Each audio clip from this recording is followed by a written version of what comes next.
জামাত ইসলামী একটি ইসলামী আদর্শবাদী দল, যে দল আল্লাহকে একমাত্র ভয় করে, আল্লাহকে একমাত্র শক্তি মনে করে, রাসূলুল্লাহ সাল্লাল্লাহু আলাইহি ওয়াসাল্লামকে একমাত্র আদর্শ নেতা মনে করেন। কোন টাকা পয়সা বড় জামাত ইসলামীর আদর্শ হতে পারে না। জামাতের নেতৃবৃন্দ আল্লাহর একত্ববাদের জন্য জীবন দিয়েছেন, রাসূলুল্লাহ সাল্লাল্লাহু আলাইহি ওয়াসাল্লামের আদর্শকে ধারণ করার জন্য জামাত নেতারা ফাঁসির কাজ গিয়েছেন। অতএব জামাত ইসলামী হযরত বেলালের মতো ইমানদার ব্যক্তিত্ব জামাত ইসলামীতে প্রয়োজন।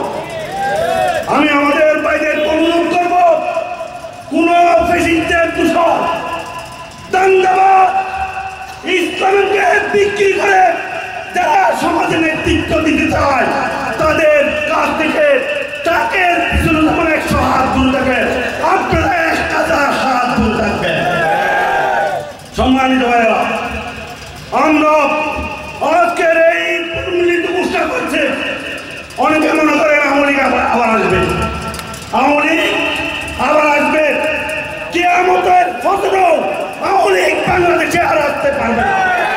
এদেশের জনগণ আওয়ামী লীগের কবর রচনা করে দাফন করেছে, 4 দিন দিয়েছে, 40ও শেষ করেছে, অতএব সারগুল পুঁতি দিয়েছে, আর এদেশে ওরা আসতে পারবে না।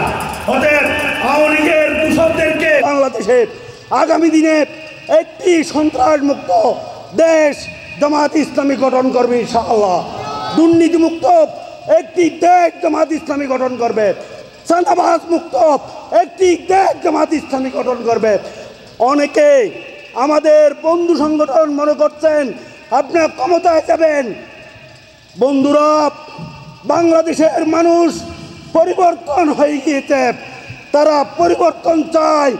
ডাক্তার শফিকুর রহমানের নেতৃত্বে আগামীর বাংলাদেশ শাসন করবে বাংলাদেশ জামাত ইসলামী, জামাত ইসলামী, জামাত ইসলামী ইনশাআল্লাহ।